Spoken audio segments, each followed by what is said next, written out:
volviendo a retomar la idea, el pueblo de Jerusalén había sido llevado cautivo por el rey Nabucodonosor, el mismo que se llevó a Sadrach, a Mesach y a Abednego. ¿Se acuerdan?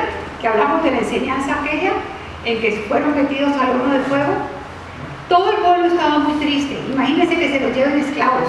Imagínense que venga algún gobierno de otro país y nos lleve a todos los colombianos como esclavos a otra parte. ¿Cómo nos sentiríamos? Nos sentiríamos horribles, ¿cierto? Porque se lo llevaron en cautiverio. No se lo llevaron solamente para que vayan y vivan allá, sino para que sirvan en cautiverio. Entonces el pueblo estaba supremamente triste. Pero Dios, cuando ve la tristeza de nuestro corazón, Él siempre se busca la manera de animarnos. Y le da una palabra a Jeremías y le manda a decir lo siguiente. Jeremías 29:11. Vayamos allá, por favor. En el libro de Jeremías 29:11 dice lo siguiente: yo sé los pensamientos que tengo acerca de vosotros, dice Jehová, pensamientos de paz y no de mal, para daros el fin que esperáis. Imagínense qué podía pensar el pueblo cuando reciben esta palabra. ¿Cómo así que el Señor está hablando de pensamientos de bien y no de mal, sino de paz? Si estamos aquí verdaderamente en esclavitud. A veces nosotros nos encontramos en situaciones y lugares que no son de nuestro agrado y hemos llegado ahí por circunstancias ajenas a nuestra voluntad y por circunstancias que se presentan. Y estando ahí en ese lugar, nosotros empezamos a pensar, pero yo cómo fui que llegué acá, ¿qué pasó? Y miramos hacia atrás y miramos con nostalgia, con tristeza, con dolor, de pronto con rabia, de pronto con resentimiento, por algo que se perdió y por algo que causó daño. Entonces, estando en ese lugar, cuando miramos hacia atrás, nosotros nos sentimos muy mal y comenzamos a preguntarnos qué pasó. Y viene esta palabra de Jeremías 29:11, yo sé los pensamientos que tengo acerca de vosotros. Cuando nos encontremos en esas situaciones, tenemos que acordarnos de esta palabra. Dios vive en un eterno presente. Dios no tiene ni pasado, ni presente, ni futuro. Él es eterno. Él es el comienzo y Él es el fin. Nosotros somos los que tenemos ayer, hoy y mañana. Entonces, cuando estamos en situaciones delicadas, difíciles, complicadas, tristes, y viene esta palabra, es porque desde el momento en que nosotros nacimos, Dios tiene propósito con nuestra vida. Y durante ese trayecto de nuestra vida van a haber situaciones difíciles, como le pasó al pueblo. ¿Cuántos de aquí han pasado por situaciones difíciles? Y en algún momento hemos dicho, ¿cómo así que Dios tiene pensamientos de bien y no de mal y yo estoy aquí en esta situación tan tremenda? Pero Dios es fiel. Esa visión de Dios es eterna. Esa visión de Dios es desde el momento en que Él tomó la decisión que viniéramos aquí a la tierra. Él es fiel a sus promesas y sus promesas se cumplen. Todos venimos aquí a la tierra con un paquete, con una misión, con un propósito para cumplir. ¿Qué puede retrasar ese cumplimiento y esas promesas de Dios? ¿Qué creen ustedes que puede retrasar ese cumplimiento de esas promesas? La desobediencia. Exactamente, son muchas cosas, pero una de ellas es cuando miramos hacia atrás. Miremos qué dice la Escritura en Lucas 9:6-2.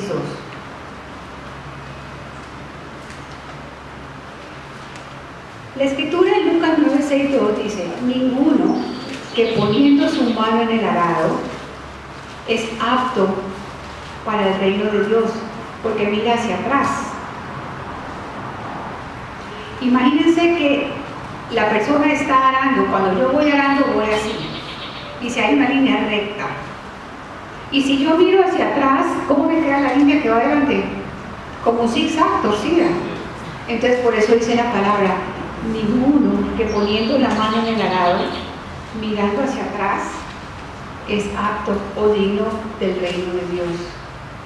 Eso quiere decir que Dios ha dado un propósito.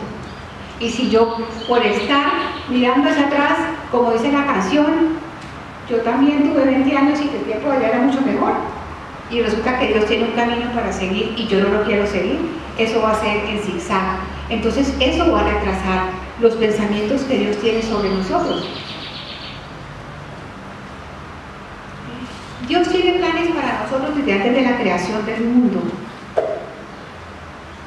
Él te mandó aquí a la tierra o nos mandó aquí a la tierra y ya veníamos, como les dije, con un plan, con un propósito. No fue que Él creara a Matilde y entonces ya creé a Matilde, ahora que la pongo a hacer. No, Él tuvo un plan y cuando ya tuvo el plan dijo, voy a crear a Matilde para que Matilde llene todos los requisitos para poder cumplir con este plan. Entonces yo quiero que tú sepas que tú tienes un plan establecido por Dios y ese plan establecido por Dios reúne todos los requisitos que se necesitan para poder cumplir con este plan. Pero existe un enemigo que quiere impedir que esos planes se lleven a cabo. ¿Cómo? Ese enemigo muchas veces somos nosotros mismos, cuando queremos ser sabios en nuestra propia opinión, cuando Dios nos manda a hacer algo y nosotros creemos que si lo hacemos a nuestra manera, o porque ya nos cansamos de esperar, o porque a mí no me parece la forma como Dios lo está haciendo, entonces yo lo voy a hacer de otra forma. Entonces allí nosotros estamos impidiendo que esos planes se cumplan, o a través de circunstancias motivadas por terceros. Cuando hemos sido atacados en nuestra autoestima, nuestra propia autoestima, cuando hemos sido lastimados y hemos sido heridos emocionalmente, cuando hemos recibido un knockout emocional. Ustedes han visto las peleas de boxeo que de pronto saca uno de los boxeadores un gancho de izquierda o no sé qué cosa y ¡pum! Cae el otro al piso, queda noqueado. Nosotros a veces recibimos golpes en la vida que nos dan un knockout emocional. Yo sé lo que es un knockout emocional, que uno no sabe ni para dónde mirar, ni qué pasó aquí, ni cómo así, quedé sentada, no quiero pararme, estoy totalmente desorientado. Eso es un knockout emocional. Y eso sucede porque el enemigo no quiere que los planes se cumplan. Y eso con el fin de tener un estancamiento espiritual. ¿Ustedes creen que Dios no sabía que esto iba a suceder? Dios sabía que esto iba a suceder. Dios sabía que iban a venir terceros a impedir que se cumpliera con ese propósito. Dios sabía que nosotros en nuestra propia sabiduría íbamos de pronto en nuestra ignorancia, creyendo que sabemos mucho, impedir que esos planes se lleven a cabo. Pero Dios nos dice, el Señor nos dice en su Evangelio que en el mundo tendremos aflicción, pero que Él ha vencido al mundo. Cuando tenemos al Señor Jesús en nuestro corazón, tenemos la certeza que Él ha vencido al mundo. Y en Romanos 8:38, si quieren vayan allá, estos versículos yo quiero que ustedes los tengan muy presentes porque estamos viviendo una época de mucha dificultad. En Romanos 8:38 dice, y sabemos que a los que aman a Dios, todas las cosas les ayudan a bien. Eso es, a los que conforme a sus propósitos son llamados. O sea, cualquier cosa terrible que te suceda no es el acabose. La palabra dice que Dios nos utiliza a pesar de las circunstancias difíciles. A pesar de las circunstancias difíciles, Dios voltea la situación para bienestar nuestro, porque para Él no hay nada imposible. A través de las situaciones difíciles conocemos personas, a través de las situaciones difíciles nos relacionamos con Dios, a través de las situaciones difíciles cambiamos nuestras formas de actuar, a través de las situaciones difíciles maduramos. Entonces, todas las cosas nos ayudan a bien. Ustedes me pueden decir, sí, pero eso es que, ¿hasta cuándo? ¿Hasta cuándo me va a durar esta situación difícil? Hasta que yo entienda que Dios está haciendo algo y que no es porque yo me ofusque, que no es porque yo me disguste con Dios, que no es porque yo alegue con Él que las cosas van a cambiar. Dios siempre hace que las cosas giren y cambien a nuestro favor. Miremos la vida de José. ¿Quién conoce aquí a José? A José, el hijo de Jacob. Era el menor de los hijos de Jacob. Su padre lo amaba muchísimo, porque lo había tenido en su vejez y le regaló una túnica de colores. Y eso y muchas otras circunstancias hicieron que sus hermanos le tuvieran celos y envidia. Y terminaron vendiéndolo a unos mercaderes. Y se fue José como esclavo para Egipto. Y los hermanos van y le dicen al papá, le llevan la túnica, matan un animal y le echan sangre a esa túnica y le dicen al papá: a tu hijo amado se lo comió una bestia y no quedó sino la túnica. Y José se va como esclavo para Egipto. Imagínense la tristeza para José. Vive pasando necesidades, pasando adversidades. Y llega a Egipto y resulta que ponían a los esclavos así en fila y se presentaban la gente que iba a comprar a los esclavos, y apareció Potifar y dijo: ese muchacho joven me sirve para el trabajo que yo necesito, y lo compra. Y se va José a la casa de Potifar a servir. Y por circunstancias ajenas a José, los invito a que se lean Génesis 37, por circunstancias ajenas a José, termina en la cárcel. Entonces imagínense, José, el hijo menor, amado por su papá, donde tenía todo en su casa, sus hermanos lo detestan, lo venden como esclavo, va a pasar necesidades en Egipto, donde de pronto cree que se le compone la situación porque un hombre prestante lo compra y resulta que termina en la cárcel. Y en la cárcel pasan necesidades, porque en la cárcel se pasan necesidades. ¿Qué pensaría José cuando estaba en esclavitud en la cárcel? ¿Ustedes qué creen que le pasaban los pensamientos de José? Como lo que nos pasan a nosotros cuando estamos en situaciones difíciles. ¿Por qué me está pasando esto? Yo no entiendo. Yo quisiera hacer algo para poder salir de esta situación. ¿Ustedes no han tenido esos pensamientos alguna vez? ¿Ah? ¿En qué momento cambió mi vida? Yo creo que José pensaba: ¿qué pasó? ¿Qué pasó aquí? Si yo lo único que hice fue querer a mi papá, ¿por qué me gané la animadversión de mis hermanos? ¿Por qué he terminado yo aquí en una cárcel? ¿Por qué? ¿De pronto te sientes identificado con la vida de José? Yo me sentí identificado muchas veces con la vida de José. En diferentes situaciones de mi vida me he sentido como José. Puede que hayas crecido en un hogar disfuncional. Has tenido que pasar por situaciones difíciles de abuso verbal, emocional, abuso físico, abuso sexual. Pero déjame decirte que si estás vivo hoy, Dios cumplirá el propósito para el cual te envió aquí a la tierra. Si estás vivo, no es para que miremos hacia atrás. Si estamos vivos, no es para que nos lamentemos. Si estamos vivos, es porque Dios quiere cumplir ese propósito en nuestras vidas. Solo tenemos que permanecer como lo hizo José. José permaneció a pesar de la traición de sus hermanos, a pesar del olvido que tuvo cuando el copero y el panadero salieron de la cárcel. Él les dijo que acuérdense de mí, háblenle al rey de mí. Y luego le hablaron al rey de él y lo dejaron 2 años más allá adentro. Imagínense qué podía sentir José: sentirse olvidado, sentirse solo, totalmente desamparado, pero sin embargo permaneció. En Isaías 45, 2 y 3, yo quiero que veamos esto.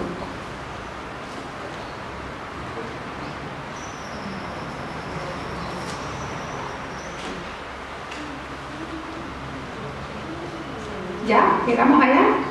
45. 2 y 3. El versículo que te gusta, ¿no? Dice, el Señor dice que va delante de ti, que enderezará todo camino torcido, abrirá toda puerta de bronce y todo cerrojo de hierro hará pedazos. Te daré los tesoros escondidos en la oscuridad y riquezas secretas. Lo haré para que sepas que yo soy el Señor Dios de Israel, que te llama por tu nombre. No importa cuán difícil es la situación por la que tú vas. No importa cuán torcido se vea el camino en que tú estás. No importa cuántas puertas cerradas veas tú que tienes delante de ti. No importa cuántos candados tú veas que esas puertas tienes. Aquí hay una promesa muy grande que el Señor dice que Él va adelante y endereza todo camino torcido. ¿Qué tenemos que hacer? Permanecer. Él dice que va a abrir toda puerta de bronce, que va a romper todo candado de hierro. Y más aún, no solamente va a romper todo esto y va a enderezar caminos, sino que nos dará los tesoros escondidos y los secretos muy guardados. Y al final dice, lo haré para que sepas que yo soy el Señor Dios de Israel, que te llama por tu nombre. Él te llama y te dice Francisco, Él te llama y te dice María, Él te llama y te dice Andrés, Él te llama y te dice Sebastián. Él siempre nos llama por nuestro nombre. Fíjense que José, después de tanta adversidad, de tanto sufrimiento, de tanto olvido, de tanto rechazo, de tanto dolor, llega a ser el segundo hombre más importante de Egipto. ¿Ustedes creen que José en algún momento hubiera pensado, cuando estaba en la cárcel o cuando estaba siendo vendido como esclavo, que iba a llegar a ser un hombre importante? ¿No es cierto? Entonces, si estás pasando por situaciones de dificultad en esta mañana, yo te digo, no pierdas la esperanza, no la pierdas.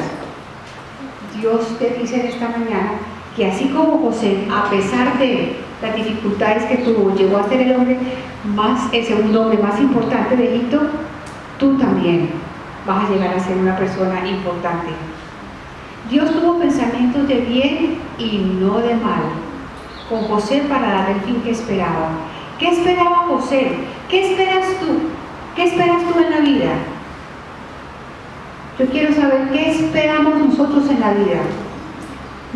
Yo no me voy a decir que quieres tener un Rolls Royce o que quieres tener una casa de no sé cuántos millones. Yo creo que lo mínimo que esperamos es tener tranquilidad, paz, ¿cierto?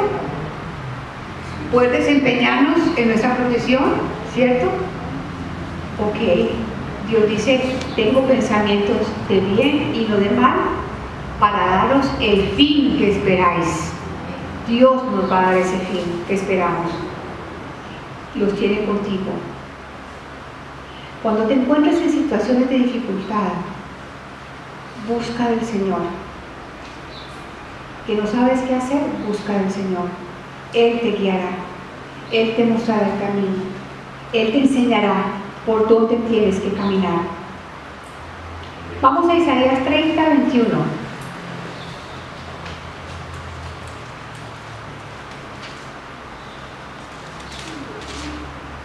¿Ya?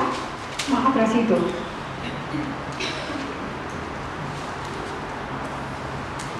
¿Ya llegamos allá?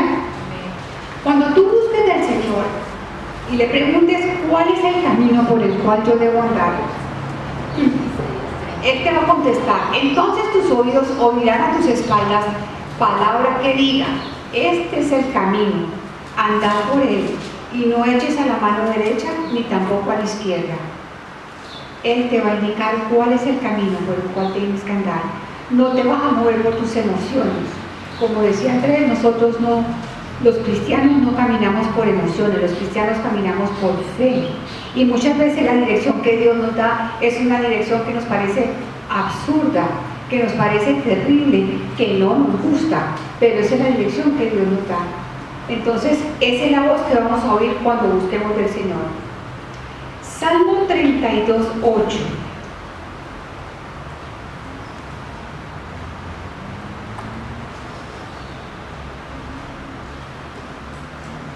¿Ya? Amén. Dice, te haré entender y te enseñaré el camino en que debes andar. Sobre ti fijaré mis ojos.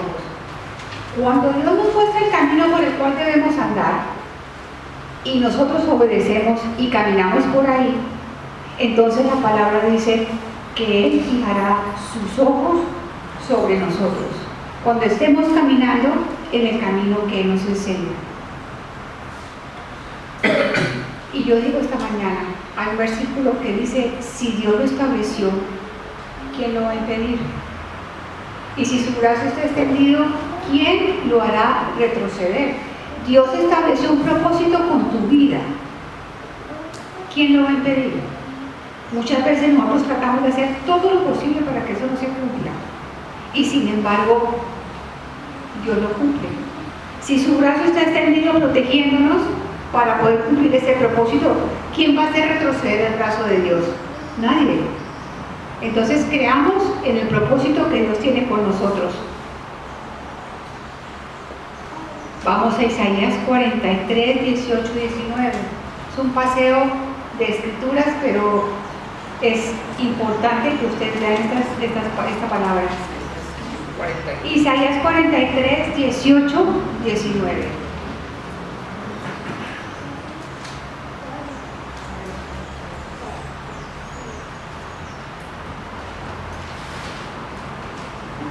Amén. Dice, no os acordéis de las cosas pasadas, ni traigáis a la memoria las cosas antiguas. He aquí que yo hago cosa nueva, pronto saldrá a luz, ¿no la conoceréis? Otra vez abriré camino en el desierto y ríos en la soledad. Fíjese que nos está diciendo, no se acuerden del pasado, no se acuerden del dolor, no se acuerden de la frustración, no se acuerden de la ofensa, no se acuerden de la tristeza. Dice, ni traigas a la memoria las cosas antiguas, no te acuerdes de lo que pasó días y años atrás. El Señor está diciendo que va a hacer cosas nuevas. Cosa nueva, el Señor te está hablando hoy. Él va a hacer cosa nueva en tu vida. Dice, pronto saldrá a luz. Se está gestando, se está cocinando y en algún momento va a salir a luz. ¿No la conoceréis? Otra vez abriré camino en el desierto. Otra vez, ¿qué quiere decir? Que ya abrió el camino en el desierto en un momento dado y lo va a volver a abrir. Y ríos en la soledad. Dice, el Señor lo va a hacer nuevamente. Para que no se desanime. Yo sé que hay situaciones complicadas, situaciones difíciles. Todos estamos pasando por situaciones de pronto de que no sabemos para dónde mirar, pero Dios tiene un plan con nosotros. No nos desanimemos. Si en algún momento te has sentido identificado con esta enseñanza, quiero orar por ti, quiero profetizar sobre tu vida, quiero declarar que ese propósito se va a cumplir. Entonces, si es así, pasa adelante que quiero orar por ti.